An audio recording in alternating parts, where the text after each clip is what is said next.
আসসালামু আলাইকুম রহমতুল্লাহ। আমরা বিবিএ ফোর্থ ইয়ারের সাজেশনটা নিয়ে একটু কথা বলবো। শুরুতেই আমরা বিবিএ ফোর্থ ইয়ারের বিগত সালের কোশ্চেন অ্যানালাইসিসগুলো দেখাবো, যেটা দেখে তুমি তোমার নিজের সাজেশন নিজেই কমপ্লিট করতে পারো, যে কোন চ্যাপ্টারগুলো খুবই গুরুত্বপূর্ণ, কোন চ্যাপ্টারটা তোমার আগে করতে হবে, এখন লাস্ট টাইমে এসে তুমি সবগুলো চ্যাপ্টার কমপ্লিট করতে পারবা কিনা, অল্প চ্যাপ্টার করে ভালো রেজাল্ট কিভাবে করতে পারবা, সেই দিক নির্দেশনাগুলো আমরা আজকে তোমাদেরকে দিব। শুরুতেই যদি আমরা working capital management and financial analysis সাবজেক্টটা নিয়ে আলোচনা করি। এই সাবজেক্টে 7টা ম্যাথ আসে, পরীক্ষায় 7 সেট ম্যাথ আসে। তো তুমি যদি 5 সেট কমপ্লিট করে যাও তাহলে তুমি কমপক্ষে সি পার্টে 5টা কমন পাবাই। 5 সেট কমপ্লিট করলেই সি পার্টে 5 সেট কমন থাকবে। আমরা একটু বিগত সাল অ্যানালাইসিস করে দেখি। এখানে চ্যাপ্টার 1 দেখো, প্রতি বছরেই কিন্তু 10 মার্ক একটা এসছেই। তাহলে আমরা চ্যাপ্টার 1 যদি বলি আমরা এটা করবই প্রতি বছর, যেহেতু 10 মার্কে এসছে। তারপর দেখো চ্যাপ্টার 8 প্রতি বছর 10 4 এভাবে ম্যাক্সিমাম 10 তো এসছেই প্রতি বছর, সাথে 4 মার্ক করেও কোনো কোনো বছরে এসছে। তাহলে আমরা 8 নাম্বার চ্যাপ্টারটা নিতে পারি। আমরা সহজ একটা চ্যাপ্টার, এটা হলো 5 নাম্বার চ্যাপ্টার। এটার থেকেও দেখো কোনোবার সি পার্টে 2টা করেও অঙ্ক এসছে, সি পার্টে 2টা করেও কোনোবার অঙ্ক এসছে। প্রতি বছর 10 মার্ক তো একটা এসছেই, কোনোবার 2টাও এসছে। সি পার্টে আমাদের 14 সালেই 24 মার্ক এসেছিল অনলি চ্যাপ্টার 5 থেকেই। তাহলে যদি কেউ এই যে 3টা চ্যাপ্টার করে যায়, পাস হয়ে যাবে। 3টা চ্যাপ্টার করে গেলেই কিন্তু পাস হয়ে যাচ্ছে। 3টা চ্যাপ্টার কমপ্লিট করলে তুমি সি পার্টে 3টা তো পাচ্ছই, আবার বি পার্টেও একটা বা ভালো হলে 2টাও কমন পাইতে পারো। তাহলে সেই ক্ষেত্রে তোমাদের 34 মার্ক বা 38 মার্ক ম্যাথ থেকেই কমন আসছে। আরও আনুষঙ্গিক তোমার হচ্ছে কিছু থিওরি আসবে, সি পার্টে একটা থিওরি আসবে, আবার বি পার্টে কিছু থিওরি আসবে, সে আবার এ পার্ট লিখে তুমি কিন্তু একটা ভালো রেজাল্ট করতে পারবা। যাদের এ প্লাস পাওয়া টার্গেট, তারা তার সাথে সাথে চ্যাপ্টার 2টা অ্যাড করে নিবা। 2 থেকে কখনো দেখো বেশি এসছে, 14 10 এভাবে 2 থেকেও অঙ্কগুলো এসছে। তাহলে আমরা যদি এই চ্যাপ্টারগুলো সাথে সাথে চ্যাপ্টার 7টা অ্যাড করে নিতে পারো, এ প্লাস পাওয়ার জন্য এই 5টা চ্যাপ্টার করলেই কিন্তু তুমি এ প্লাস পেয়ে যাচ্ছ। তাহলে নিজের সাজেশান তুমি নিজেই করে নিতে পারবা। আর আমাদের পেইড ব্যাচে যদি ভর্তি হও, আমরা ভর্তির সাথে সাথে তোমাদেরকে অ্যান্সার শিটের পিডিএফ দিব, রেকর্ডেড ক্লাস দিব, এবং সপ্তাহে 6 দিন আমরা লাইভ ক্লাসটা নিব। আমাদের কাছে ভর্তি যদি হও তোমরা, তাহলে আমাদের একটি ইউনিক সাজেশানটা পেয়ে যাবা। আমরা এই যে আমাদের অ্যান্সার শিটের যে পিডিএফ শিটের আমরা ক্লাসটা নিয়েছি, রেকর্ড ক্লাস দিয়ে দিব। সেই রেকর্ড ক্লাসের শুধু এই নাম্বারগুলো ধরেই অধ্যায় কমপ্লিট করলেই তোমাদের হয়ে যাচ্ছে। এই অঙ্কগুলো করলেই হাতে গোনা কিছু কিন্তু অঙ্ক আছে, এর মানে এটা নয় যে হুবহু যদি কমন না আসে তাহলে তুমি পারবা না। এর মধ্যে আবার সব নিয়মগুলোই আছে, প্রত্যেকটা নিয়ম এই অঙ্কগুলোর মধ্যেই আছে। যদি একটু প্রশ্ন হার্ড লেভেলে চলে যায়, তারপরেও তোমরা অ্যান্সার করে আসতে পারবা এই অঙ্কগুলো করলে। তাহলে আমাদের কাছে ভর্তি হলে তোমরা এর অ্যান্সার শিটের পিডিএফটা পেয়ে যাচ্ছ, রেকর্ডেড ক্লাস পাচ্ছ, সাথে সাথে আমরা তোমাদের ঈদের পর থেকেই লাইভ ক্লাস কন্টিনিউ, সপ্তাহে 6 দিন লাইভ ক্লাসটা নিব। এভাবে আমরা প্রত্যেকটা সাবজেক্টেরই সাজেশান দিব, রেকর্ড ক্লাস দিব, এবং সাথে সাথে অ্যান্সার শিটের পিডিএফটা দিব। এই অ্যান্সার শিটের পিডিএফটা কিন্তু তোমাদের খুবই গুরুত্বপূর্ণ। এই অ্যান্সার শিটের পিডিএফ দেখে তোমরা খুব সহজেই কোর্সটা কমপ্লিট করে নিতে পারবা।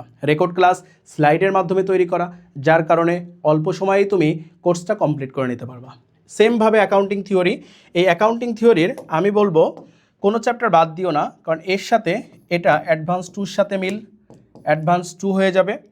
তারপর হচ্ছে চ্যাপ্টার 13, এটা ইনভেস্টমেন্ট অ্যানালাইসিসটা হয়ে যাবে, ক্যাপিটাল স্ট্রাকচার ইনভেস্টমেন্ট অ্যানালাইসিসে আছে, ফেয়ার ভ্যালু ইনভেস্টমেন্ট অ্যানালাইসিসে আছে। তারপর আছে আমাদের আর্নিং ম্যানেজমেন্টটাও কিছু পার্ট ইনভেস্টমেন্ট অ্যানালাইসিসে আছে। দেখো এই 5টা চ্যাপ্টার করলে কিন্তু তোমার আরও 2টা বইয়ের হয়ে যাচ্ছে। ইনভেস্টমেন্ট অ্যানালাইসিস ম্যাক্সিমামটাই কমপ্লিট হয়ে যাবে অ্যাকাউন্টিং থিওরিটা করলে। এটার শুধু এই যে 14 নাম্বার চ্যাপ্টার আর 9 নাম্বার চ্যাপ্টার নতুনত্ব, যে এই 2টো চ্যাপ্টার এক্সট্রা। তাহলে এই 2টো চ্যাপ্টার আবার গুরুত্বপূর্ণ, এই জন্য বাদ দেওয়া যাবে না। এই 2টো চ্যাপ্টার দেখো আমরা একেবারে অল্প কিছু অঙ্ক দিয়েছি, এই 2টা চ্যাপ্টারও গুরুত্বপূর্ণ, 10 মার্ক 14 মার্ক কখনো কখনো আসছে। এটা যদি আমরা চ্যাপ্টার র্যাঙ্কিং করি, আমরা বলবো 15 নাম্বার চ্যাপ্টারটা আগে করবা, কারণ এটা 15 নাম্বার চ্যাপ্টার আমাদের অ্যাকাউন্টিং অ্যাডভান্স অ্যাকাউন্টিং 2তেও আছে, ওখানেও 14 মার্ক আসবে, এখান থেকেও 14 মার্ক আসবে। এর জন্য 15 করবা, এভাবে 9 13 10 এভাবে ইম্পর্টেন্ট চ্যাপ্টারগুলো একটু সহজের ভাষায় সাজানো হয়েছে। তবে আমি বলবো অ্যাকাউন্টিং থিওরিতে কোনো চ্যাপ্টার বাদ দেওয়ার দরকার নেই, সবগুলো চ্যাপ্টারই তোমরা কমপ্লিট করবা। এখন দেখো আমাদের সাজেশনে কতগুলো অঙ্ক দেওয়া আছে, এই অঙ্কগুলো প্র্যাকটিস করলেই তোমরা আশা করা যায় 90% প্লাস সাজেশনটা কমন পাবা। ঠিক আছে, হুবহু যদি পরীক্ষায় যদি কোশ্চেনটা হুবহু আসে, অন্য টিচারের সাজেশন যদি হুবহু কমন পাও, আমারটাও হুবহু কমন পাবা। আর যদি সংখ্যাগুলো চেঞ্জ করতে পারে, নিয়মটা একই থাকবে। ঠিক আছে, নিয়মের বাইরে আসবে না। এখানে যে অঙ্কগুলো দেওয়া হয়েছে এই অঙ্কের নিয়মের বাইরে আসবে না। ওকে, দেখো এখানে যেটা 9 নম্বর চ্যাপ্টার আর 14 এক্সট্রা, আর বাকিগুলো তো আর একটা সাবজেক্টের সাথে মিল আছে। এখানে বি পার্টে 3টা অঙ্ক দেওয়া আছে, মাত্র সি পার্টে 3টা অঙ্ক দেওয়া আছে, এর বাইরে আশা করা যায় আসবে না এই চ্যাপ্টার থেকে যদি ম্যাথ আসে। সেমভাবে 9 নম্বর চ্যাপ্টারেও কম অঙ্ক দেওয়া আছে, এই অঙ্কগুলোর অ্যান্সার শিট আছে, এটা হলো বড় কথা। ঠিক আছে, আমাদের কোর্সে ভর্তি হয়ে তোমরা অ্যান্সার শিটটা পাবা, যেটা সহজেই তোমাকে পরীক্ষার হলে 100% কমপ্লিট করার জন্য যথেষ্টই হবে। এভাবে আমরা প্রত্যেকটা সাবজেক্টেরই তোমাদেরকে সাজেশন দিয়ে দিব। অ্যাডভান্স অ্যাকাউন্টিং 2 এখানেও দেখো আমরা বলি চ্যাপ্টার 1 অবশ্যই করবা, 2, 3, এই যে 1 আমরা অ্যাকাউন্টিং থিওরিতেও যা করছি তাই।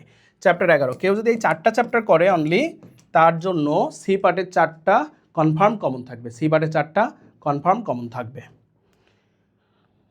এ প্লাস পাওয়ার জন্য আমি বলবো সবগুলো চ্যাপ্টারই করবা, এখানে যে অধ্যায়ের কথা বলা আছে। আর অঙ্কগুলো দেখো একেবারে অল্প কিছু অঙ্ক দেওয়া আছে, এই অঙ্কগুলো করলেই এনাফ, এই অঙ্কগুলো করলেই আশা করা যায় 90% প্লাস কমন থাকবে।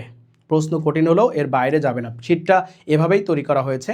প্রশ্নে হার্ড লেভেল থেকে, বেসিক থেকে একেবারে হার্ড লেভেলে সকল ম্যাথগুলোই আছে। Investment analysis and portfolio management, এই চ্যাপ্টারের আমাদের অ্যাকাউন্টিং থিওরি করলে এই চ্যাপ্টারের অনেকগুলো চ্যাপ্টারই কমপ্লিট হয়ে যায়, যার কারণে আমরা অ্যাকাউন্টিং থিওরি তো প্রথম পরীক্ষা হবে, অ্যাকাউন্টিং থিওরি পুরো কমপ্লিট করে নিলে এই সাবজেক্টটা তোমার জন্য খুবই ইজি হয়ে যাবে।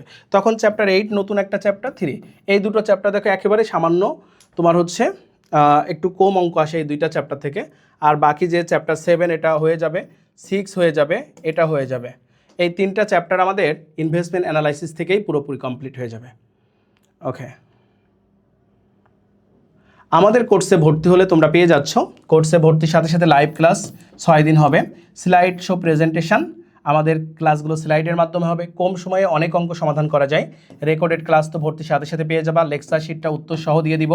মূল বই থেকে যদি কারো কোনো প্রবলেম হয় সেখানে আমরা হোয়াটসঅ্যাপের মাধ্যমে সমাধান করার চেষ্টা করব। আমাদের accounting department, management department, finance department 3টা বিভাগেই আমাদের কোর্সে ভর্তি চালু আছে। তো আর কেন দেরি, ভর্তি হয়ে যাও দ্রুত ইমরান কমার্স কোচিংয়ে এবং সাফল্যের এক ধাপ এগিয়ে থাকো। আজকের ক্লাস এখানে শেষ করছি, সবাই ভালো থাকবা। আসসালামু আলাইকুম ওয়া রাহমাতুল্লাহ।